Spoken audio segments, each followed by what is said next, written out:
And we are live on Facebook. Say hi to our viewers. Hi. The center camera. Welcome back to the TheNexThing Live Podcast, happening right here at the Singapore Property Expo 2026, hosted by PropNex. If you guys are just tuning in from Facebook, do comment in the comment section below. Send the heart, send the love. Let us know any questions you might have about commercial property. Thank you for tuning in so far. For Instagram and TikTok viewers, once again, hello. Thank you for your participation. If you guys are at home tuning in, I would like to ask you why you are not here right now, because it is the last day of the Singapore Property Expo 2026, your all-in-one event. And like what Daryl mentioned earlier in the day, Singapore's largest property event. So come on down. You cannot miss out all of the information that you can gather, all of the talks that you can attend, as well as take a quick look at all of the properties that are launching here by the 9 different developers, right? Yep. If I'm not wrong. Local developers 9, yes. Yeah. And if you're wondering who these two very special guests that are with us right now, I think we can do a quick introduction, starting with you, Thomas. Yeah. Okay. Introduce yourself. So, I am a real estate agent. Thank you. I don't know what else to say. Short and sweet. Yeah. Hold on, if you're not seeing him on TikTok, I believe you probably has appeared on your FYP before. He has appeared on my FYP before lah. Several times lah, the one Several we- times lah. Yeah. Talking about properties. What's up? Oh, is it? We have already have fans. Influencer gang, is it? Influencer gang. No lah. And Yeah. okay.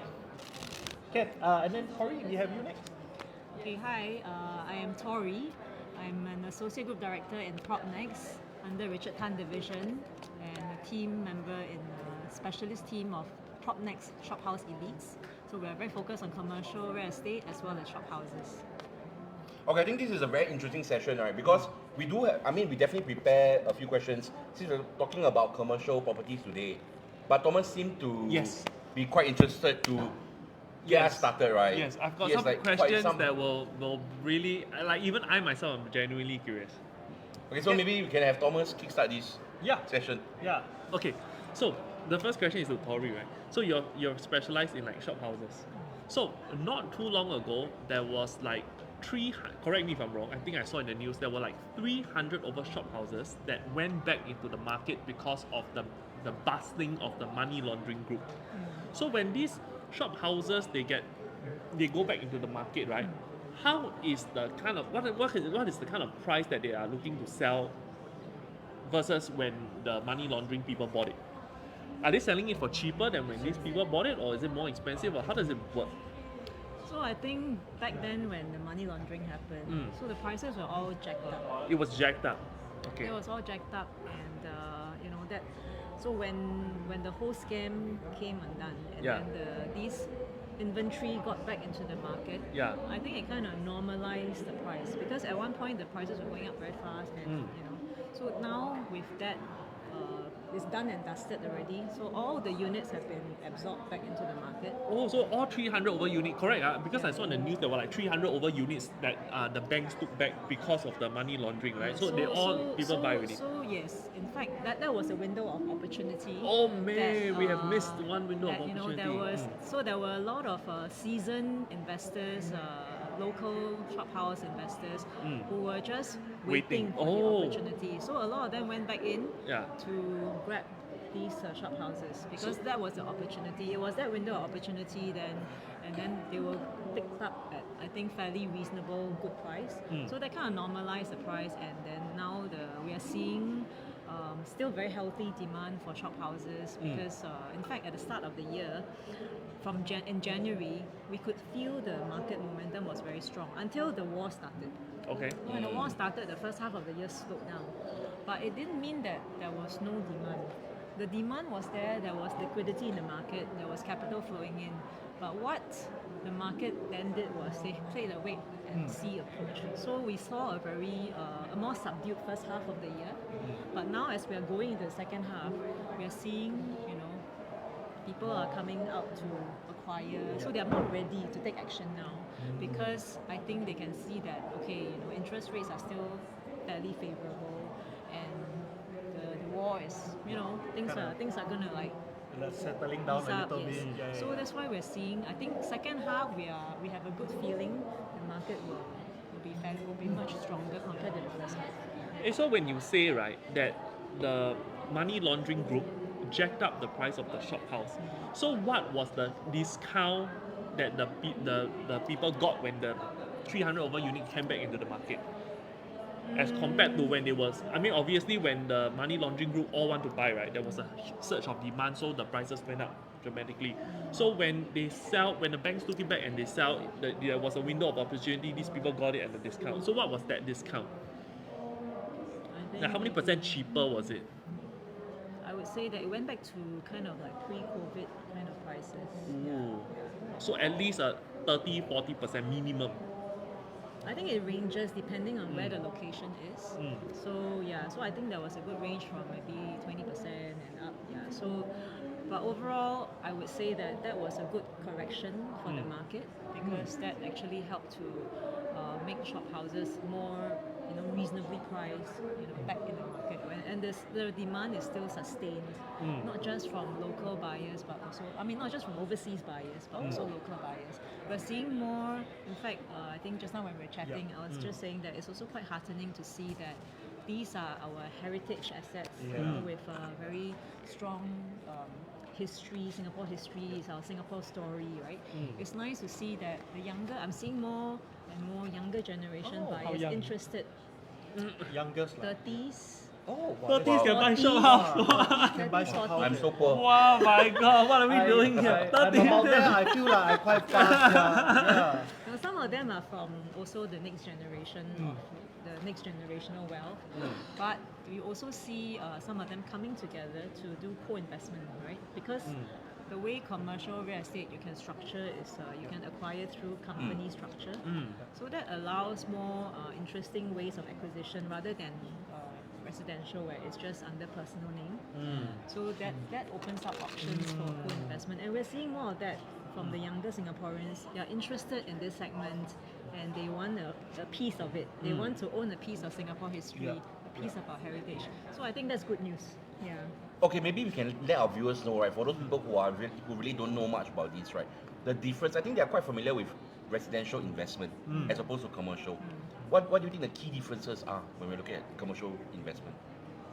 I think. Do you want to answer? Okay, mine is very short. I would say, but it might be quite a controversial view. Right. I feel that for commercial, right, there is no organic demand.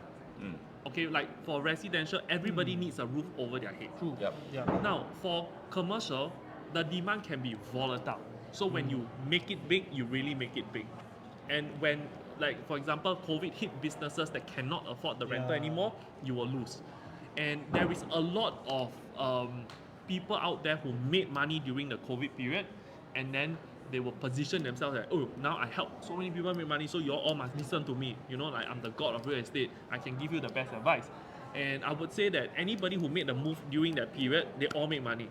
Most of them would have made money. Yep. So I would say commercial is a very tricky segment. And I also know that it's very manipulatable. Example, today I want to sell you a shop house.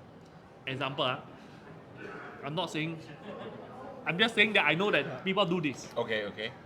Disclaimer. Disclaimer. I'm not saying that you should do this. I want to sell him the shop house. Yeah.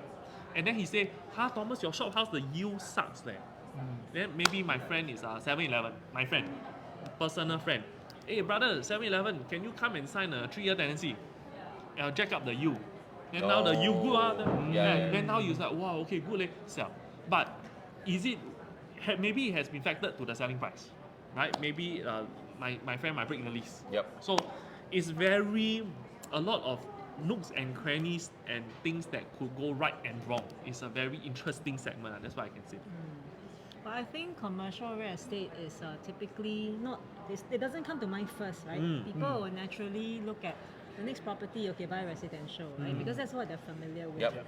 But we have this quota also, right? Because like after you have used up all the names, then you have ABSD to look at. So what makes commercial real estate interesting is, I think it's about portfolio diversification, right? So it's something that, okay, I've got 1-2 properties already, I've got landed, I've got condo, right? I've used up all the names available, but there's still maybe something that I can look at in the Singapore real estate, Yeah. which is very resilient. And so that's where commercial real estate come into play, right? So I think I think I would summarize, if let's say there are 3 things that someone who's used to buying residential and they want to explore commercial real estate. So first of all, stamp duty. Right? Yep. Stamp duty is very big. When Singapore Yes. introduced all the cooling Yeah. measures, Very familiar with it. Yep. so it does cost savings for the buyer if you don't have to worry about the ABSD. Right? So stamp duty plays a very important part. And the second thing, financing. So financing is a very different structure for commercial. So commercial, typically you can get 70 to 80% financing. Oh. Then but under a company structure. Or if you're operating, you're using an operating entity for own use, maybe even up to 90%, right? So there are various considerations to think about for commercial real estate. So financing is different, and the last thing is also the very interesting thing is permitted use. So if you buy an office, then you're just using it for purely office. But if you buy a shop house, for example, right? A shop house, in a single shop house, different floors can be used for different purposes.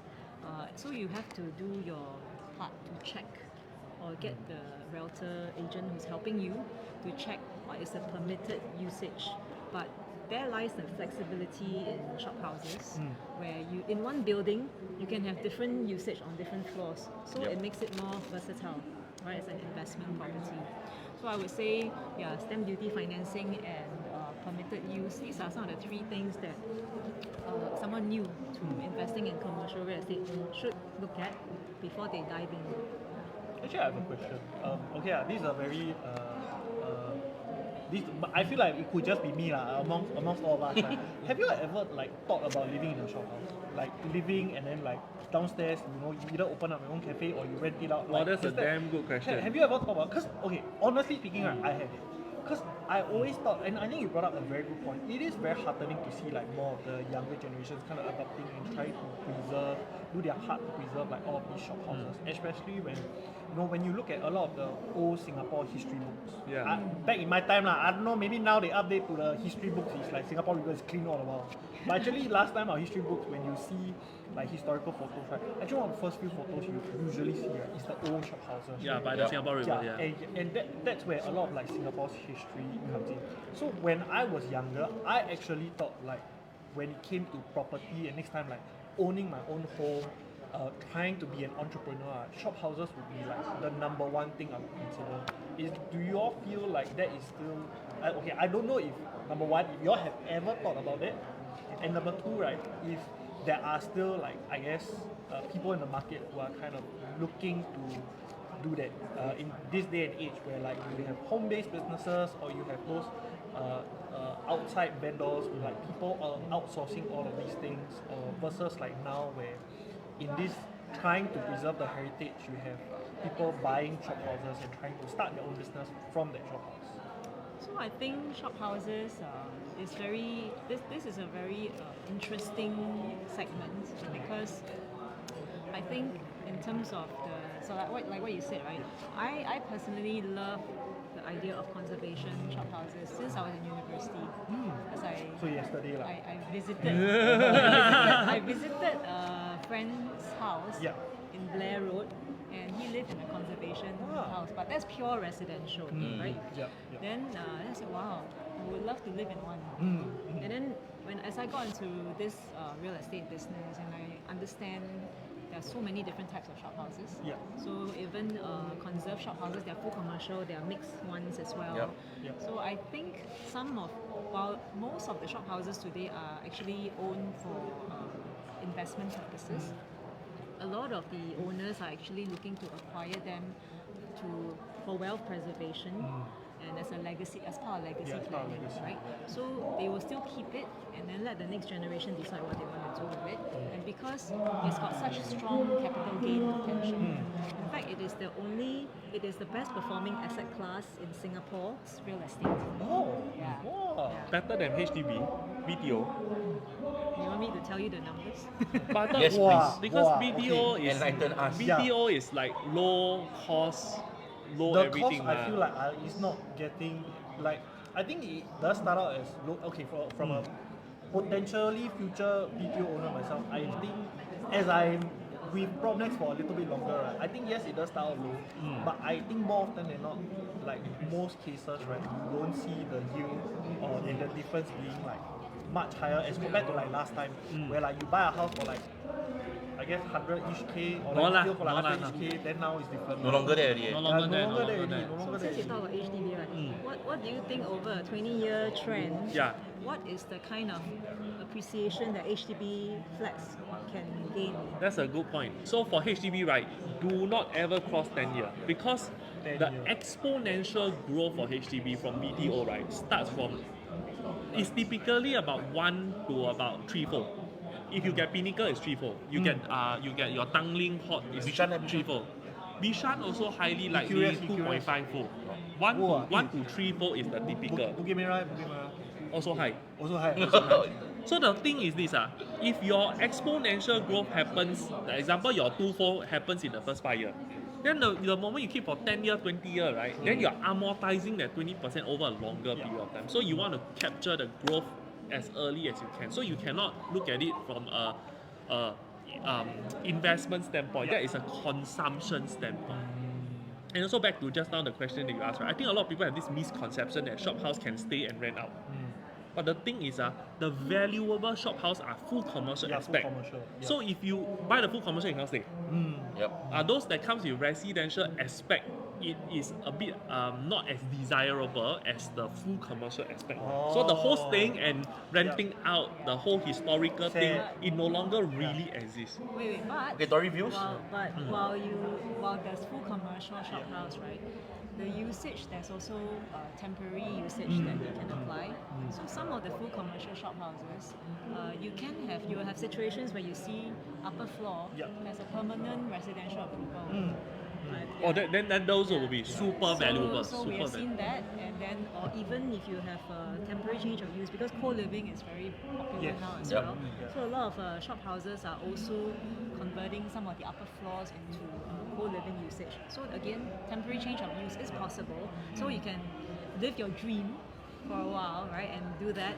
Better a short time than never, I see. So it could be a nice experience, or it could be a retirement plan where you decide, okay, upper floor you stay in, then rent out downstairs for business, right? So these are all possibilities, right? Hey, can I which ask, makes it, how much is it for one of those that can permanent use for resi and full commercial aspect? How much is typically one of those? where the price differs a lot. Okay, let's say District 7, Haji Lane, Desker Road, Rowell. Probably high. Okay, so those are you can still find in the range below, maybe around the 6 to 7 million range. So 6 to 7, I can stay, permanent stay, but full commercial, and can rent out. Permanent stay, it really depends on the unit. So there's no, we cannot generalize across, like say, oh, this location you have, it's really Also, quite it's specific to the unit. Yes. Okay. Yeah, I think back to the appreciation. So like, I think HDBs. I would feel like past 10 years, the appreciation value wouldn't Stagnant. Yeah, it would kind of plateau. Correct. Right. But for shop houses, Okay, maybe I'll just give a quick comparison Yep. since he started talking about HDB. So we have done a tracking over a 20-year trend, right? This is from our data that we always present to our clients. HDB resale over a 20-year time frame, the capital appreciation is about 180%. Right, 180%. And then if we look at non-landed private homes, condos, we are looking at a capital appreciation of 235%. Okay. Okay. You want to guess what's landed home?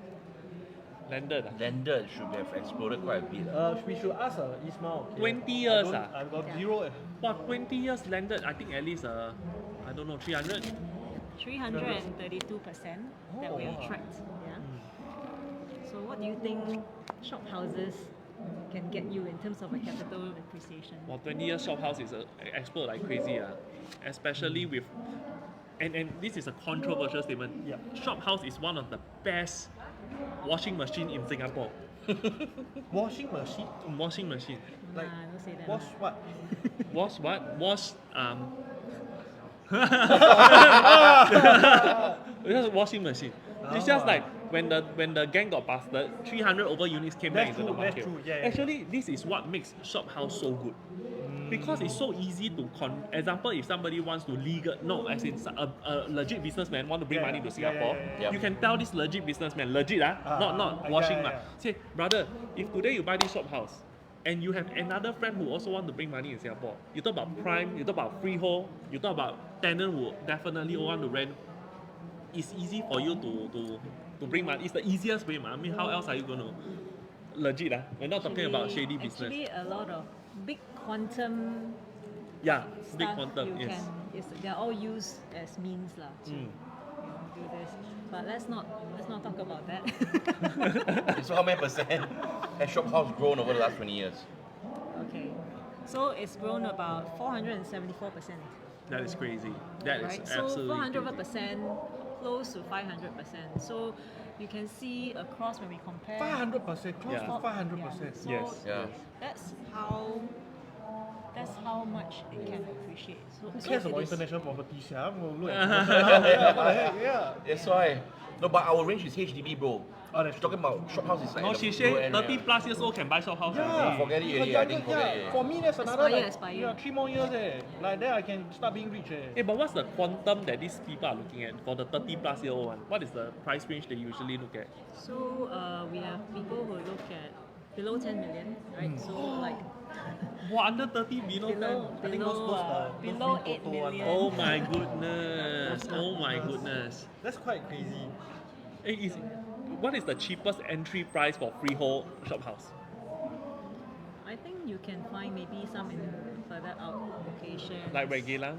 Maybe like in the 6 million, around 6 million range. Also, cheapest freehold is already 5 to 6. It's hard to find. It's hard to find in that quantum. But Wow. Insane. Insane. 5 to 6 million. I will never. Then I got another question. Based on 5 to 6 million, right? Then obviously you take a loan, you pay the mortgage, right? Correct. Then is it still sustainable for businesses to rent and for you to make a good yield based on the price tag? Just out of curiosity. So okay, if you look at yield play, shop houses are not your best yield play options, right? It's really more about Appreciation. wealth preservation, legacy planning, capital appreciation, Yep. right?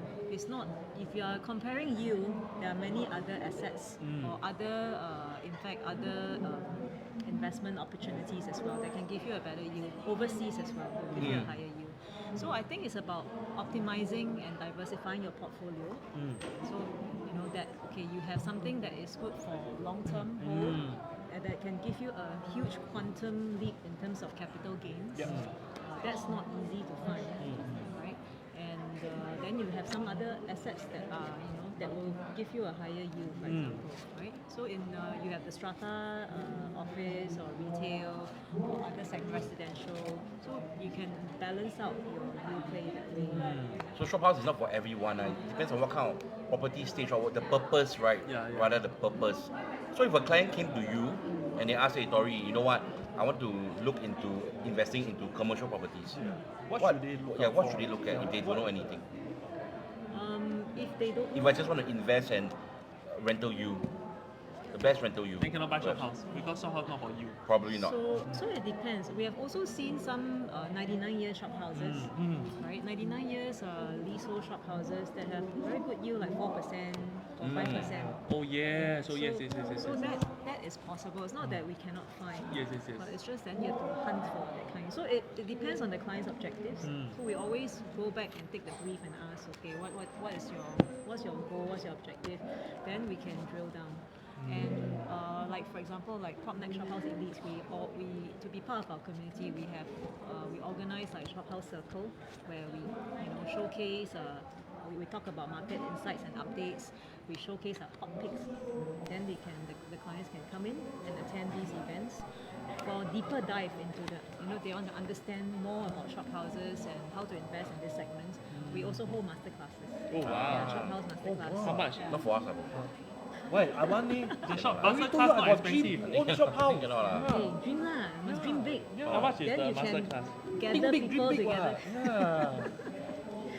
How much is the master class? So we normally conduct it for about like $98, a certain token tea, and it's almost a slightly more than a half-day session with a field trip as well. Oh, wow. A field trip that we bring you like. on site to something that is actually a good buy, and then we let you understand what are the checklists. We actually have checklists like what are things to look out for, how you can educate yourself, what are the, especially because Shophouse is not unlike other property segments in Singapore where the data is very transparent, and you can, with tech today, you can find all the things, right? Yeah. But Shophouse transactions in Singapore, the data is not as transparent. I understand because that. easily 50% of the transactions are not caveated. Yes. Yeah, that's why. Some are private. I mean, owners want to buy on the private. They don't want to review. You have maybe celebrities or people who are, maybe politically exposed. Yes. You have people who are high net worth who want to have that privacy. They want to buy on the quiet. So that happens. Yeah. Have you dealt with like any of these cases, or is that a Yes, lot? we have. Yeah. Andy Lau. Andy Lau. I was going to say Tom Cruise there. So cannot say lah. I Cannot say can give you lah. a hint. There are Hong Kong celebrities that bought this. Whoa. The one of them was very big. The Jack Ma's wife bought 3 units at the Duxton, the 99 one, 70 million, 3 units, 99. Whoa. Are we sitting with an agent? Yeah, also would be Jack Ma's wife. Yeah, can buy Shophouse for 70 I don't mind being his wife also. Godson also. Jack Ma, if you're watching, I don't know. If you're watching, you need of a Godson, try my best. So are there more affordable options when it comes to investing into commercial areas, you reckon? Yes, The of other course. areas. I think there are also there are the strata options, so strata shophouses, HDB shophouses with lower quantum. You have your strata retail. I think maybe he can also share like strata office. What are some of the, Oh yeah, maybe offices. what are some of the price range, the quantum that the buyers can enter at? Wow, strata office is a very deep segment. We got grade A office and everything else. So so grade A office has a very specific definition. Yep, You need to be in a gazetted area. correct. D1, D2, D9. Anything outside of that is not grade A. And then per floor you need to have at least 10,000 square feet. Wow. You need to have concierge, you need to have drop-off point, you need to have car park. So once you fulfill all of this, it becomes a grade A. Yeah, and there are not many grade A that you can buy like that because a lot of the grade A are monopolized by big companies. Example, your Asia Square. You cannot buy an Asia Square because it's the whole building is owned by. We wish we can buy an Asia Square. Yeah, you wish you can buy an Asia Square. And surprisingly, right, in District 1 and 2, Tanjong Pagar, Shenton Way, Marina, a lot of these buildings, they don't have car park. Oh. If you have been there, let's say your parking there is quite a bit tall lah. Correct. From my personal experience. Not just short, but within the building there is no car Yeah, park. there is no car park. Yeah. So in order for you to have car park and grade A, then those are the ones lah. So grade A offices is there are some that you can buy. Okay, but the quantum is big lah, 20, 30 million. Of course, there are smaller ones like 3, 4, 5 million also have, like SPF building. But office is a space that same thing is very volatile. Yeah. It's not like tomorrow you want to sell, you definitely can find somebody who needs the space and will buy it. And like what Torie said, it's an investment play. A lot of people who buy this, the number must be right. It cannot be like one shot, somebody come and jack the price 20-30% and then it will still move. Yeah. Yeah, like what she said, when price corrects to an acceptable range, then it will move long. So I would say office is not, it's a segment that can sound very rosy in the good times, but it's also a segment that can go very wrong. So the best case scenario is if you cannot rent out, you cannot sell, you can use it yourself, that would be the best. If not, you just have to bite the bullet. Like what she said, sometimes the yield is not fantastic. So you need to be able, like what she said, 20 years, 400%. Yeah. But how many people have the financial muscle to hold for 20 years? Because sometimes the time comes, you want the money back, you want to buy Bitcoin, you want to buy DBS stock, you want to do a lot of other things, ma. So you must have enough financial power to hold through and take it as an example of 80% loan, 20% down, right? 20 plus stamp duty. You need to be able to, this 25% don't mean anything to me. Anything happen, don't need to use the money. You keep holding, you keep biting the bullet on a not so good yield to wait for the capital appreciation, then yes, it's good for you. Yeah.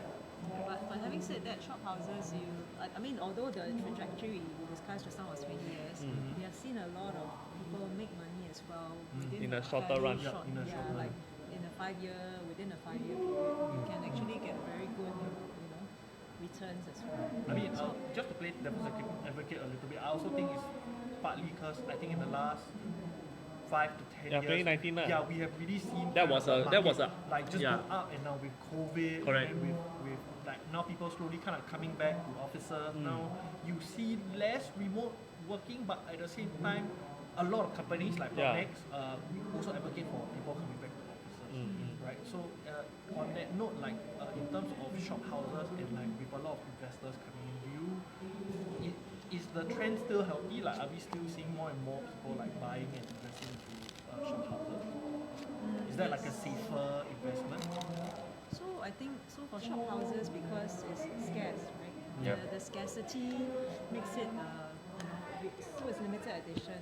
It's a real trophy asset for investors. So a lot of investors who want to come into the commercial segment, especially the high net worth or family offices, that's something that is a very natural thing for them to look at as part of their portfolio. Right? Then I think we are seeing a bigger pool of investors in the quantum of under 10 million kind of shop houses. So those you can have a very nice mix, not just in the city center, but in your other districts like Jalan Besar, Little India, or even Patong East Coast. We've seen very strong demand in the last 2 quarters in District 15, Patong. So District 15 has been very popular, not just in the residential demand, where our new launches sell out. Yeah. And Okay, we see a very strong uptick in the last half a year with shop houses over there, more transactions there. So I think that's a good sign that you can see that shop houses, the interest is still there because of the versatile usage, right? And being especially if it's full commercial, it's open to all. Yes. So it's open to all, so that means your exit, whether it's foreigner or locals, can buy. Right? So it makes your exit a lot wider, there's more liquidity there, it's easier to exit. So these are all very strong tools in terms of what makes it very attractive still, and of course the very strong capital appreciation that it can give you over time. Right? So that I think these are the 3 key takeaways in terms of this segment for people who makes it so attractive. And people still want to come in. When you mentioned District 15 earlier, I think that's up my alley. Like, if I had a dream about shop houses, I would love to live somewhere along the Juche area, which I told you earlier, right? That'd be nice. So Very if nice. someone wants to aspire to live there, if I cannot afford it, maybe I'm thinking of like renting a place there. What kind of amount are we looking at, like rental along, like the residential kind of shop houses? Yeah. Well, there's a lot. Hey, you under 30, right? No lah. The government just came out with the news. Oh, The what government news? literally just like yesterday came out with the news, and when I saw the news, my heart sank What was it? because the Why- cut-off age is 35. What happened? The government. What, you not 35 man? No, I'm 38. Oh yo, what? 看不出. Well, brother, really serious. I could not tell. Yeah. I thought we were all here. The IC. We all thought we were doing it, like P1. Yeah. The government mandated that co-living operators need to set aside some of the units to rent to people that is under the age of 35 at the discounted rate. And all these co-living are all in shop houses all around, like Jurong also have. Y'all should have seen the news. Oh, Just that's their came out way only. of helping the people. I could be living my dream right now. Yeah, you could be living your dream right now. When I saw, I was like, how come 35 and below? Yeah. So because the government see that a lot of young people aspire to want to come out to stay, don't want to stay with the parents but cannot afford. So they mandated the co-living company to set aside some units and I look at the price, very affordable. Under 2,000 also have. Whoa. Yes. I So just missed it just 35. came out. Yeah, you did just. But can still rent. Can see, just No, more it's okay expensive. lah. Just, I'm collecting keys to my BTO soon. yeah, not subsidized. Where's your BTO? Which one? Oh wow, congrats. That's why you asked about Are you business PRH? No. Oh, congrats. The 5-year one. Congrats. Yeah. So Amazing. back to your question, if you're asking about how much to rent, if it's in a co-living setup in a shop house, which there are co-living operators specialized in just doing shop house for co-living, right? You can per room, they have it like a suite, big, very big room.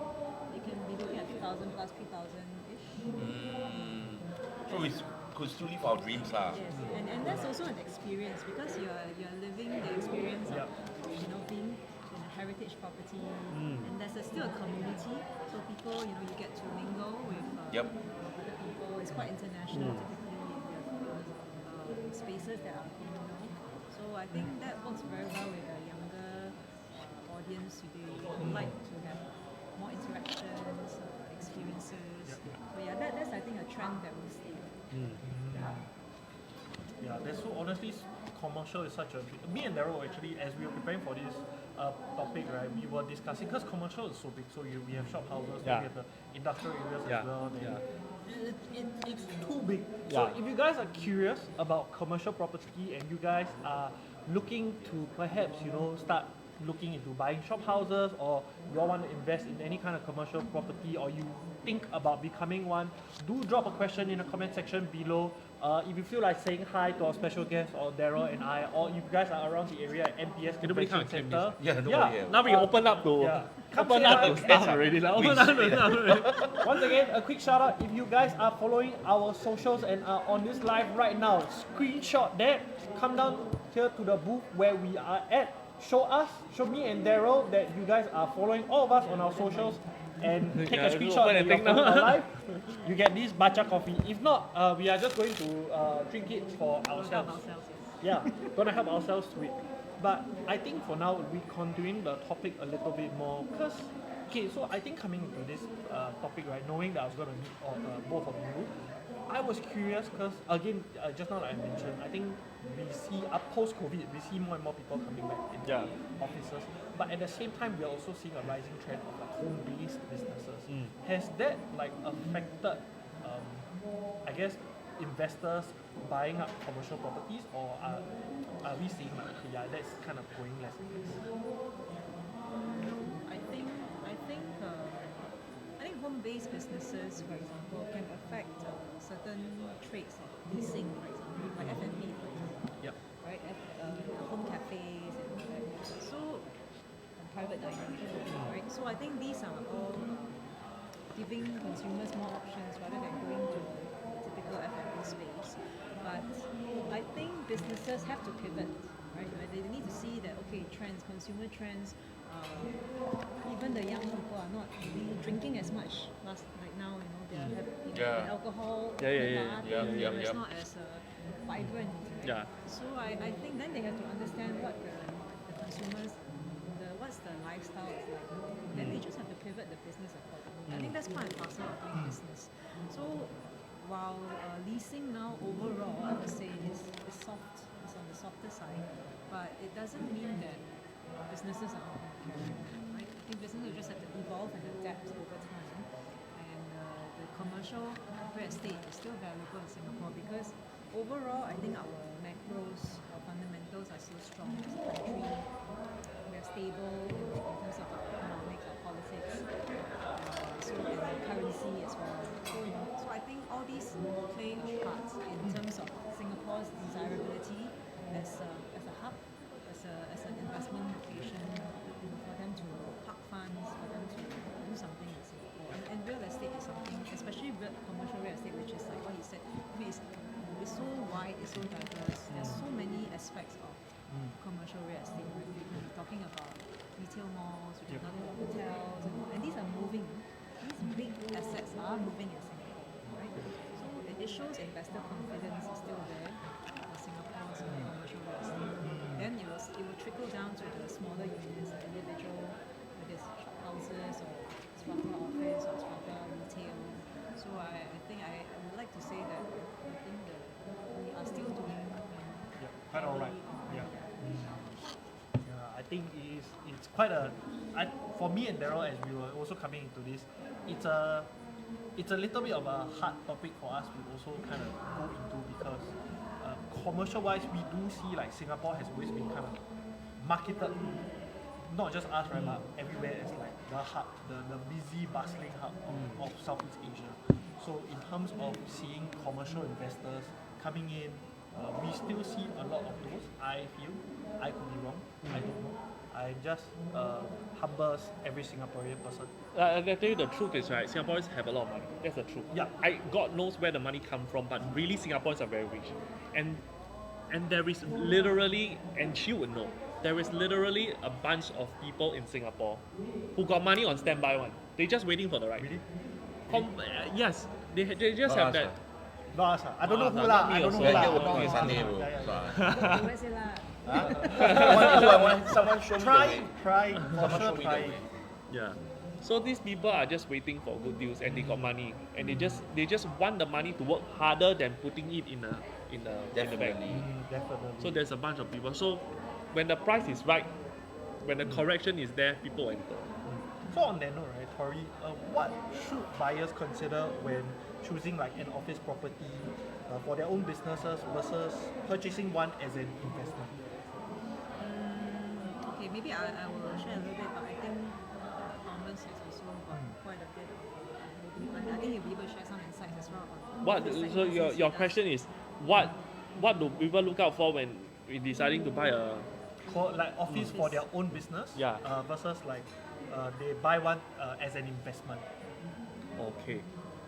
Wow. To buy to use or to buy for investment, what do people look out for? Because it's different, right? Because for homes, for HDBs, we talk about either own stay or you rent. Okay, right? okay. For properties, own stay or rent. But I guess for commercial, right, it's very much either you buy for own use or Okay. you buy to invest and rent. Okay, like what Torie mentioned just now, when you buy a commercial unit, you have to be prepared that the yield is not fantastic.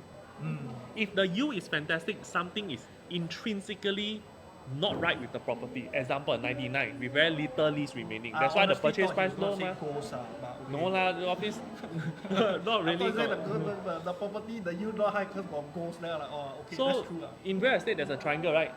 It cannot be good and cheap and big. Yep. Something has to go. Your yield is good means the property little remaining lease or far away or something not right. That's why the price is low. That's why the yield can be higher.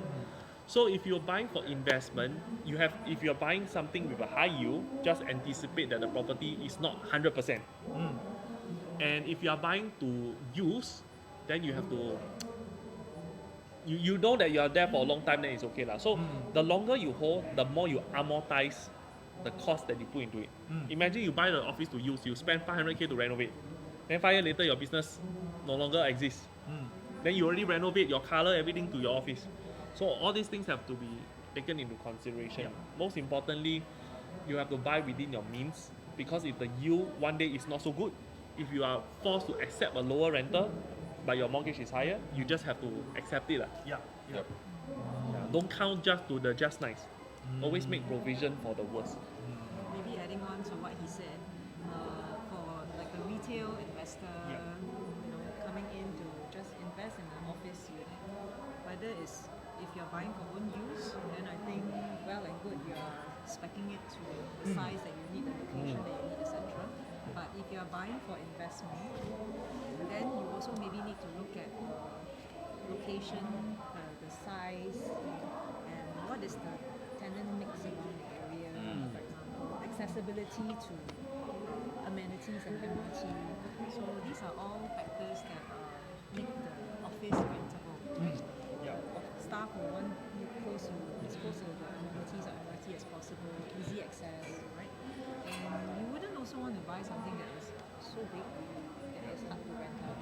There will be some optimal sizes. So you don't want to compete with the big boys who own large floor plates to rent out. True. Right? Then maybe you cater to the SME market that they buy for you. Something that is quite easy to rent out, 1,000, 2,000 square feet, something like that. So I think these are all considerations besides of course the budget. I think it's quite a. I mean, like after hearing everything, right? End of the day, I think the most important thing is still to reach out to an expert to discuss these things, because there's so many specifications. There's so much. It depends on what you want, or also the affordability, right? Like we have to think of long terms, like what Thomas has pointed out, right? Whether you're gonna buy the bullet, carry on, or or just let it go. So maybe just a last question for both of you, okay? Before we wrap this up, what do you think in the commercial space is something that is maybe overlooked but has either great potential or we're seeing it coming up? I don't understand the question. I mean, underrated. Yeah, like underrated stuff. what is underrated about commercial, is it? What is underrated? Okay, well, our guests have some time to think about their answers. If you guys are just tuning in right now on Facebook, Instagram, or TikTok, we are live. The next thing is live from the Singapore Property Expo 2026, happening right now all the way until 5 p.m. We have our very special guest here, and we are discussing about commercial properties. So if you guys have any questions on those fronts, please feel free to drop them in the comment section below. We'll try our best to answer them, as we have Torie as well as Thomas here for just a little bit longer. So if you have any questions, the best is to ask them now, or come on down to MBS Convention Center level 4 and speak to them yourselves. Ask them some questions. Any questions about commercial property, if you are thinking of becoming an investor or buying one, or if you are like me, you dream of living in a shop house, but you realize that actually you need a permit to stay in a shop house, you want these kind of questions answered, feel free to drop them in the comments below, or come on down and ask them in person. Also, we have a viewer who asked ask our experts, if we could buy a shop house, tear it down, and then depending on plot ratio, maybe rebuild, like make it higher. Wow, this one destroying heritage. So what do our experts have to say about that? Okay, so shop houses, we have 6,700 over conserved shop houses in Singapore. So the word conserve or conservation means we cannot tear down. Right?